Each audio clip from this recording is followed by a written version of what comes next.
Soy Sofía. Bienvenidos a OOTOTV, la investigación fuera de la oficina que viaja del pasado hacia el futuro de la salud.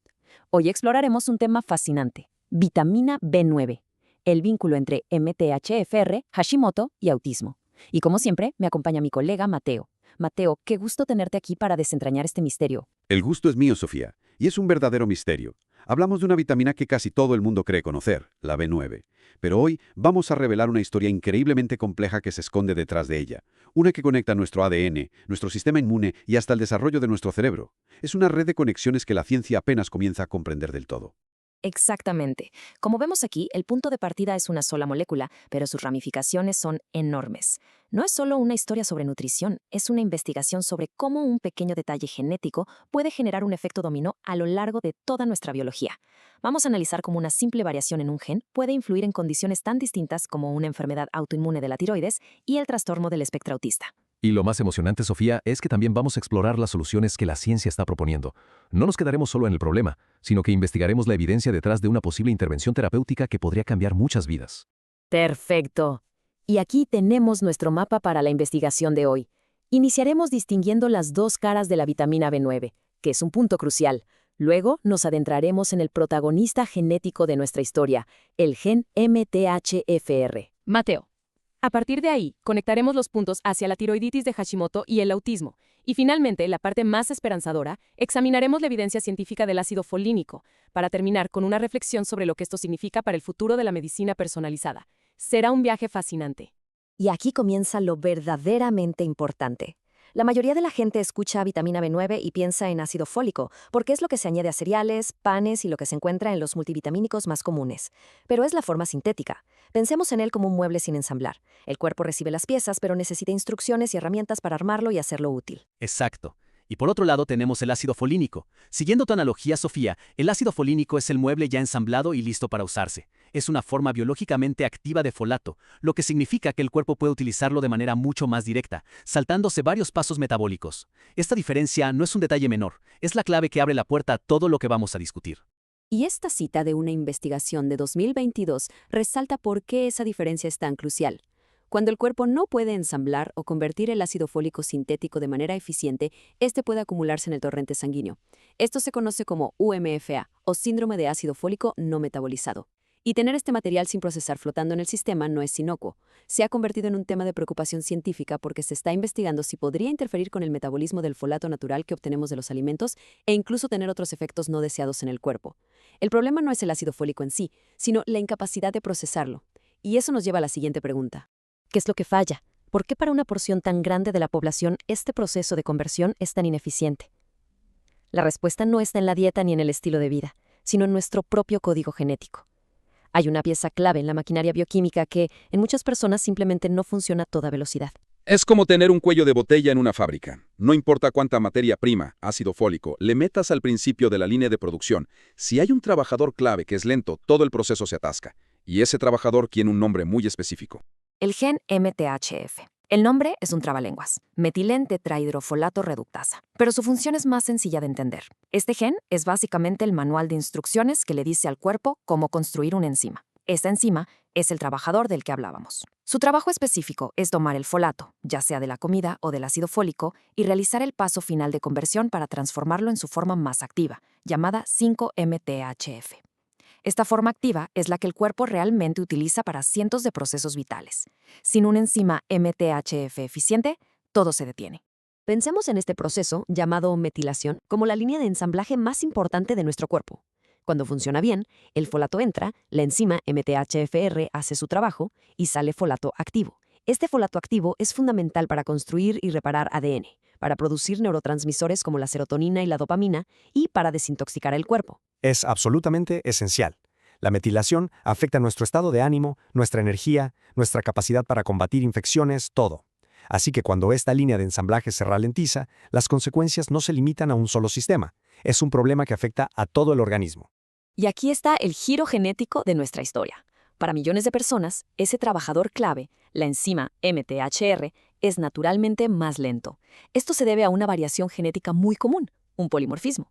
Es importante aclarar que no es una enfermedad o un defecto, es simplemente una variación, como tener ojos azules o verdes. Pero esta variación tiene consecuencias metabólicas.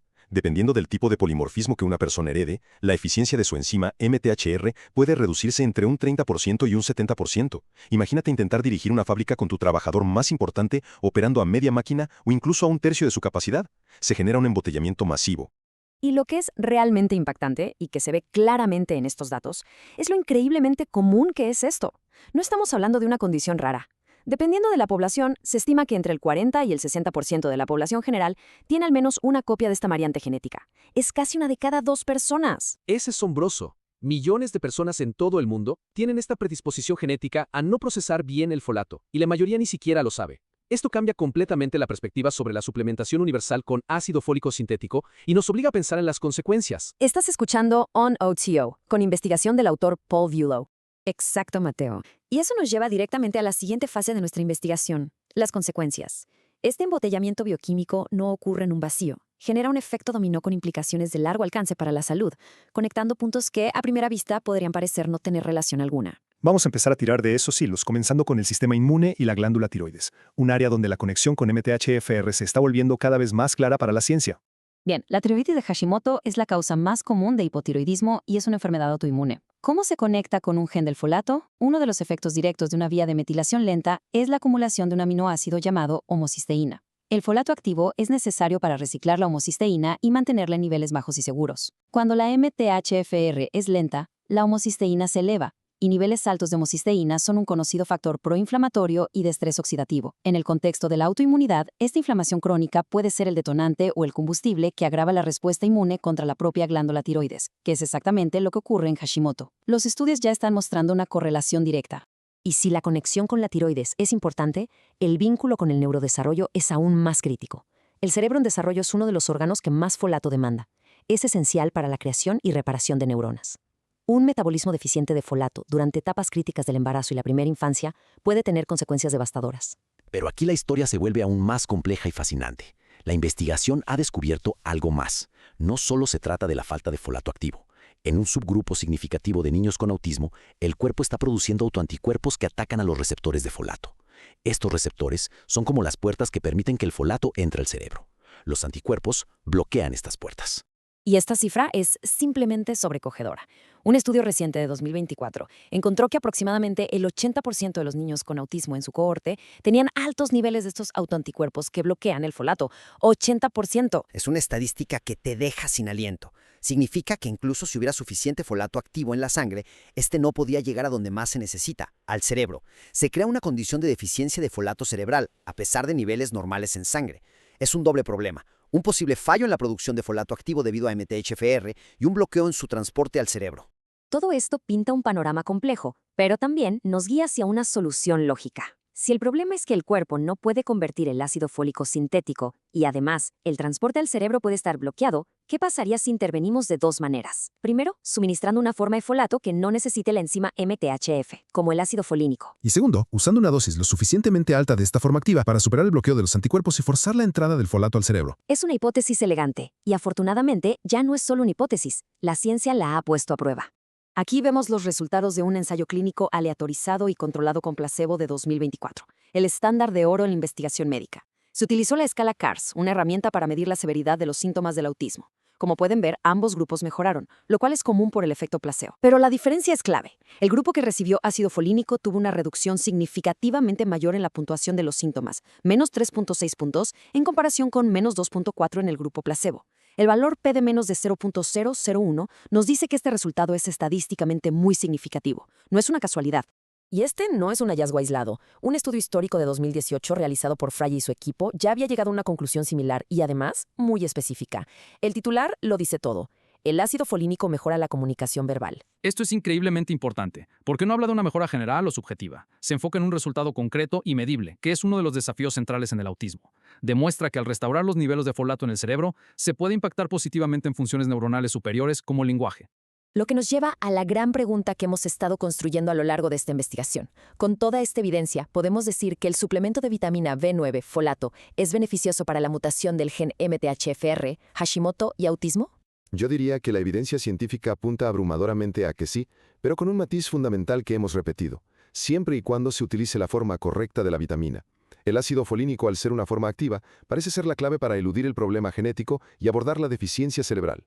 Exacto. Entonces, podemos afirmar con base en la evidencia que la vitamina B9, ácido folínico, puede mejorar la salud y el bienestar, al proporcionar al cuerpo el producto final que la enzima MTHFR lucha por producir. Restauramos una función metabólica esencial. Es como darle a la fábrica el producto ya terminado en lugar de la materia prima defectuosa. Esto no solo ayuda en las condiciones específicas que hemos discutido, sino que puede mejorar la salud celular general, la producción de energía y los procesos de desintoxicación en todo el cuerpo.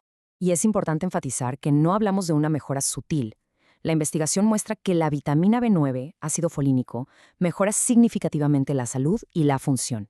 Los ensayos clínicos utilizan métricas objetivas como la escala CARS o las evaluaciones de lenguaje y muestran cambios estadísticamente significativos. Esto es lo que diferencia esta intervención de muchas otras. No se basa en anécdotas, sino en datos sólidos de ensayos controlados. Las mejoras son medibles y reales, especialmente en los resultados neurológicos y de comportamiento, que es donde el impacto del folato es más profundo. Y aquí conectamos todo. Podemos decir que la vitamina B9, ácido folínico, apoya la mejora en la mutación del gen MTHFR, Hashimoto y autismo. Actúa como un hilo conductor que une estas tres condiciones aparentemente dispares. Al eludir el bloqueo del gen MTHR, se reduce la homocisteína, que puede estar impulsando la inflamación en Hashimoto, y al mismo tiempo, se suministra al cerebro el nutriente esencial que necesita para funcionar correctamente, superando el bloqueo de los anticuerpos en el autismo. Es una única intervención con múltiples puntos de acción. Y para ser aún más específicos en el área donde la evidencia es más fuerte, podemos declarar que la vitamina B9, ácido folínico, mejora el habla y el comportamiento en el autismo. Los estudios lo confirman una y otra vez. Los estudios se ven en mejoras en la comunicación verbal, la reciprocidad social, la atención y la reducción de comportamientos repetitivos. Aborda directamente varios de los síntomas centrales del TEA, lo que lo convierte en una de las intervenciones nutricionales más prometedoras en este campo. Ahora bien, Sofía, hemos establecido los enormes beneficios potenciales, pero en cualquier investigación sobre salud hay una pregunta que es igualmente, si no más importante. Con todo esto en mente, ¿es seguro el suplemento de ácido folínico para la mutación del gen MTHFR, Hashimoto y autismo? Especialmente considerando que los estudios usan dosis relativamente altas. Una pregunta absolutamente crucial. La eficacia no sirve de nada sin seguridad. Afortunadamente, los mismos ensayos clínicos que midieron los beneficios también monitorearon de cerca la seguridad y los efectos secundarios. Y la respuesta que proviene de la literatura científica es unánime y tranquilizadora. Como vemos en estas citas directas de los estudios de Fry y Panda, entre otros, la conclusión es consistente. Altas dosis de ácido folínico son notablemente bien toleradas. No se observaron efectos adversos significativos. Esa es la frase que todo investigador y médico quiere leer. Significa que el perfil de riesgo es extremadamente bajo, lo que hace que la relación riesgo-beneficio sea muy favorable. Estamos hablando de una intervención que ha demostrado ser tanto efectiva como segura en entornos clínicos controlados. Bien, Mateo, hagamos una recapitulación de los descubrimientos clave de nuestra investigación. Primero, hemos establecido sin lugar a dudas que la forma de la vitamina B9 que consumimos importa, y mucho. No todo el folato es igual.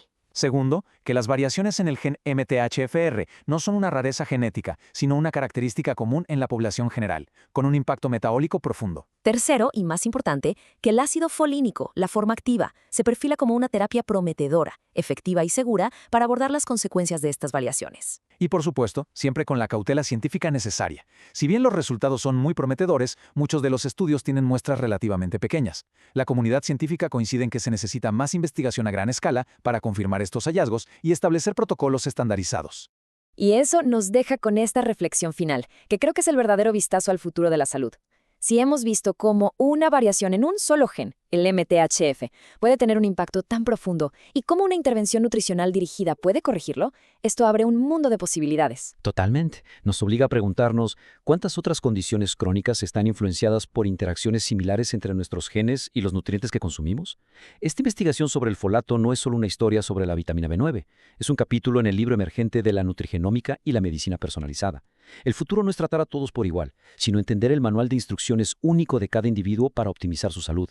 Gracias por acompañarnos en esta investigación de OOTO TV.